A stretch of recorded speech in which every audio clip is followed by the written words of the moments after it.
Bismillahirrahmanirrahim. Assalamu alaikum ji. I'm Hamza Abbasi, and today I'm extremely privileged, and it's a pleasure to be on this very, very distinguished platform, reviving the Islamic spirit. It's a very, very big opportunity for somebody like me, a very humble student of Islam, to be able to talk to so many learned people, so many passionate people, so many people who have dedicated either their whole lives or part of their lives to Islam. So it's a very, very, I'm very honored for this opportunity, so thank you very much. I'll just introduce myself briefly. My name is Hamza Abbasi, and many of you might know me as an artist from Pakistan, as a filmmaker, as an artist, as an actor, as a media personality from Pakistan. But for the past 7-8 years, there was a parallel track in my personal life, which not many people were familiar with. They are now. And that parallel track was me trying to find answers to the existential questions of my life. I think every one of us has had those moments in life when we think about ourselves, about the existence around us, about the fact that I am conscious and I will die one day. I mean, death is coming very soon to all of us, and we're going to leave everything material behind. I think everyone, every sane person or every person with, I think, relatively okay IQ would think about this phenomenon that we call life, this phenomenon that we call existence. I'm sure everybody has those moments, and I had those moments too.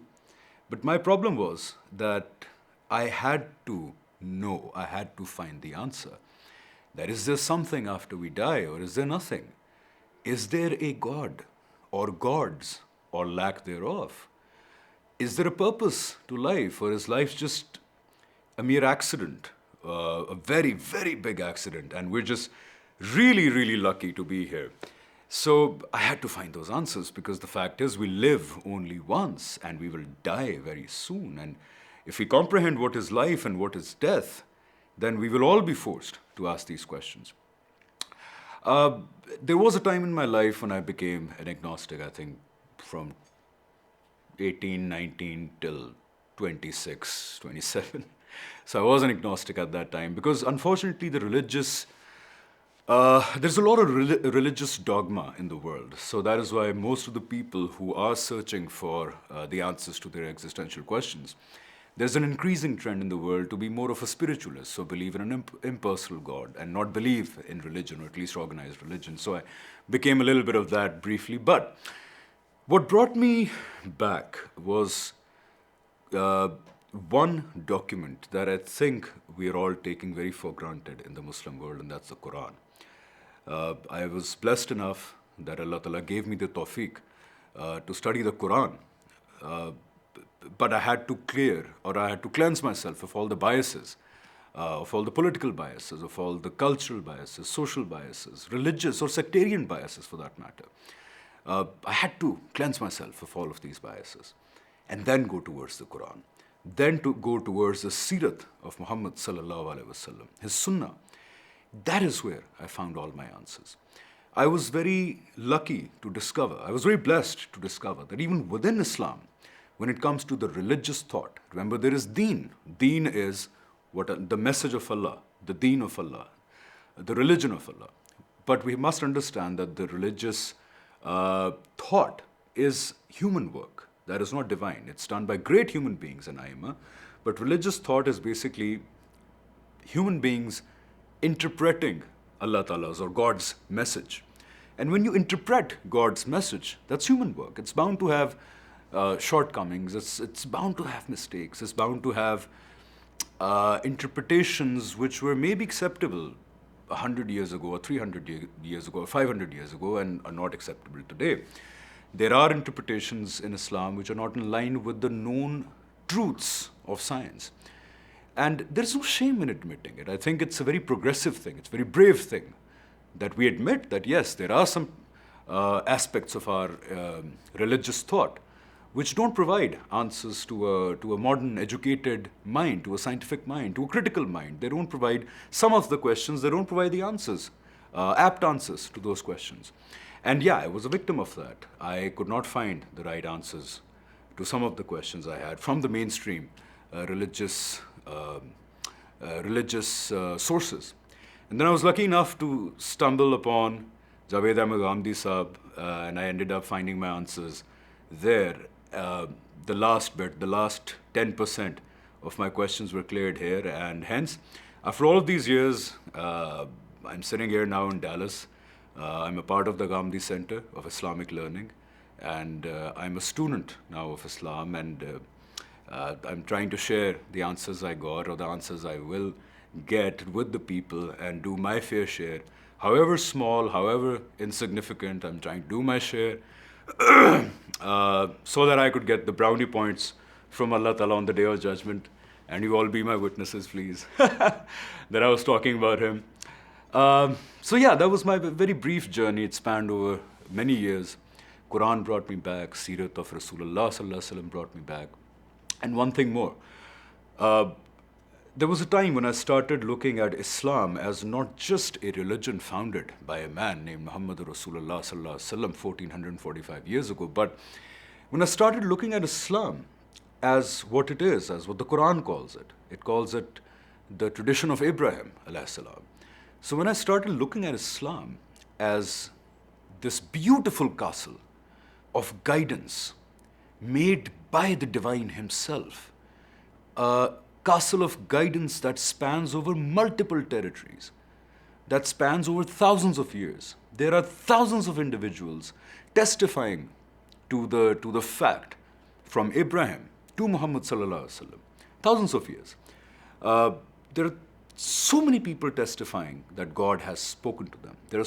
There are nations, ummahs, Bani Israel before us and Muslims now, who have been testifying for thousands of years that the Lord of this universe talked to people, humans from among us, Abraham, David, Solomon, Moses, Jesus, Muhammad Sallallahu Alaihi Wasallam, peace be upon them all.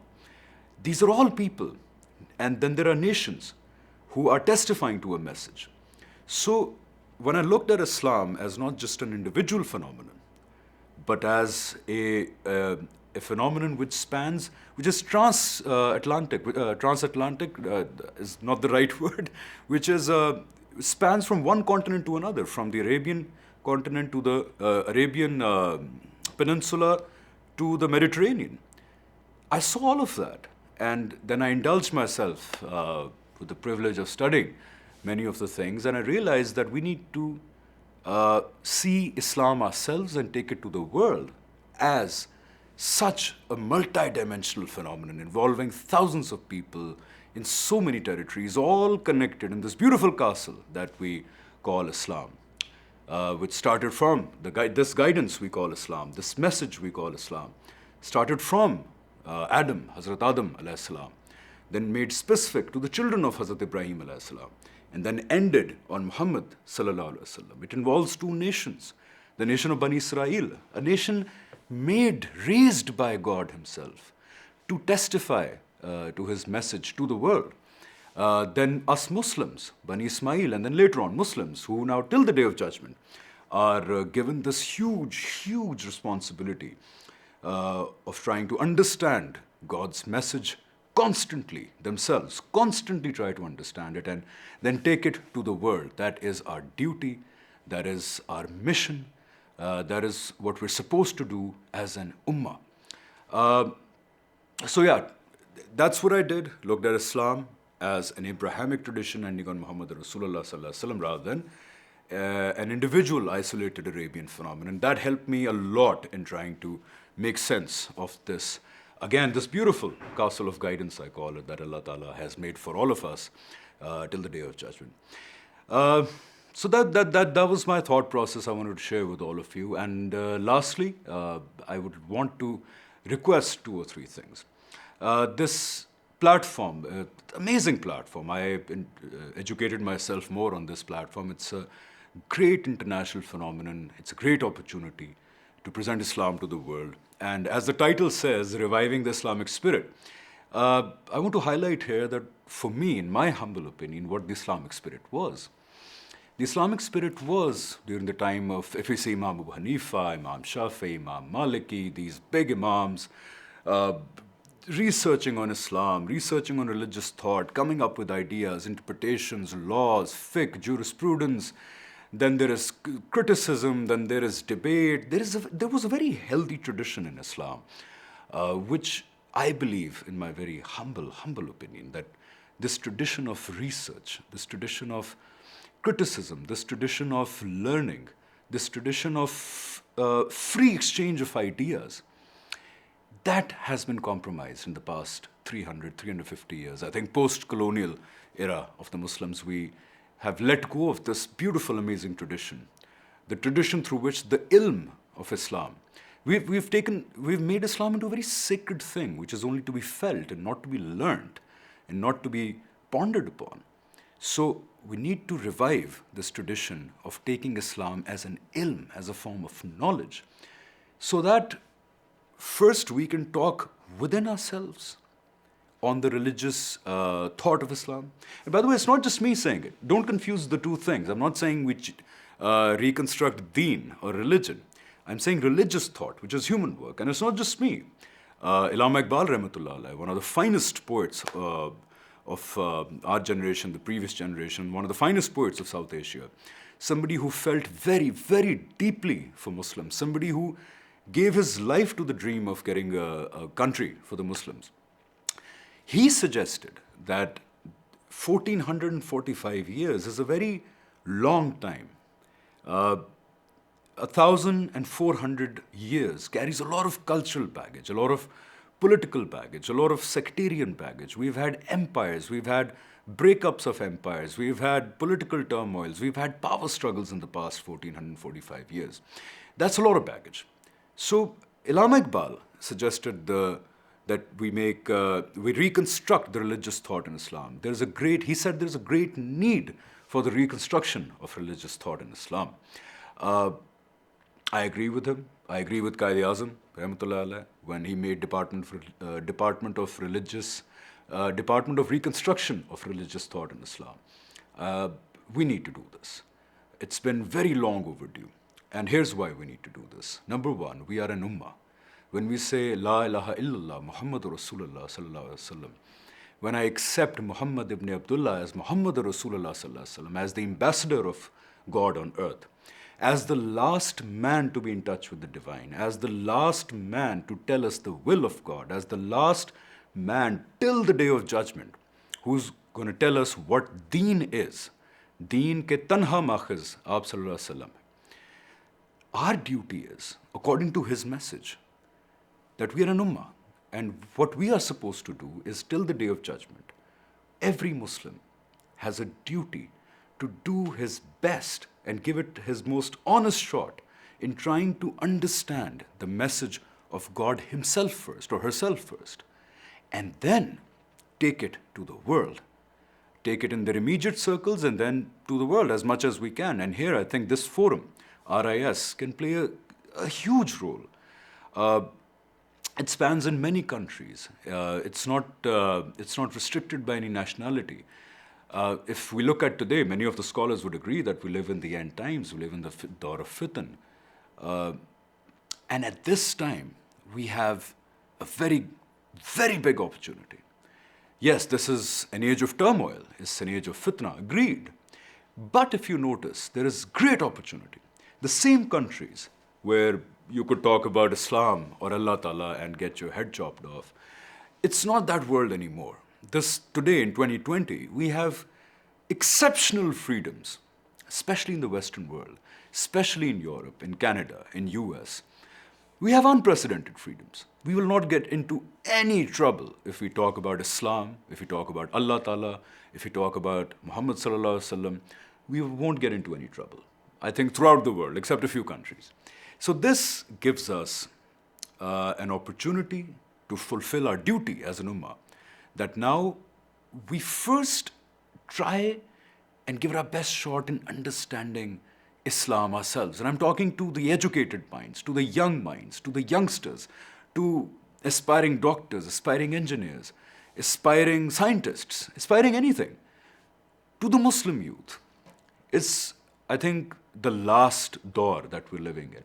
And the responsibility is even bigger on Muslims to understand Allah's message ourselves first, to keep checking ourselves, to keep checking us Muslims, that have we made any mistakes in the past or present? Did we miss out on something? We keep checking our understanding of Allah Ta'ala's message. We keep checking it. That's the behavior that if you adopt in any form of knowledge, that form of knowledge grows, that science grows. So we need to do the same with Islam. We need to keep educating ourselves, keep an eye on our कहते हैं ना ilmi, academic world of Islam. They should keep an eye on the fact that are we constantly updating our religious thought? Are we constantly keeping a check on it? Are we constantly trying to correct it? So we understand Allah's message, we apply it to the fullest of our capability on our lives first. And then our duty now in this last dawn. We're a very special generation, by the way. We're in the last times. So our duty is to very peacefully, because we don't need violence to talk about God, to give His message to the world. We don't need violence.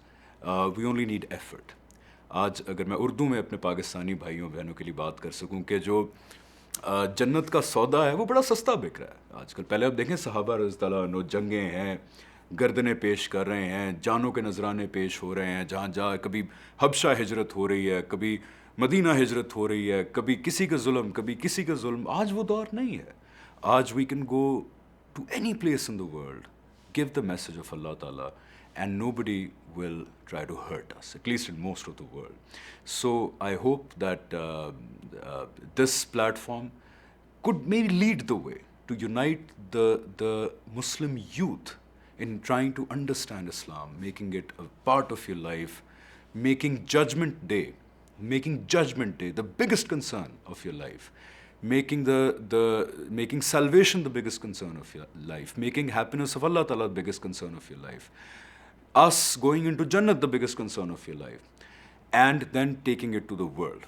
If we do this, if our generation does these two things, in my humble opinion, if we try to understand Allah's message ourselves first, implement it in our lives, keep looking for mistakes that we've made or any aspect needs upgrade, if we keep doing that and then fulfill our duties and then taking the message to the world, we'll be making Allah Ta'ala very happy. So I hope that I'll get an opportunity to talk to you again.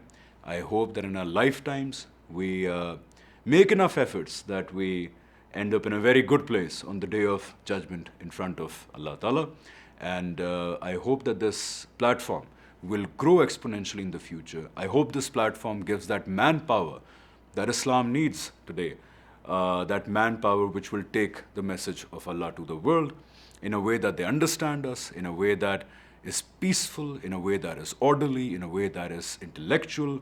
And I hope that next year maybe I'll get an opportunity to talk again. So till now, again, so grateful, so kind of all of you to have me.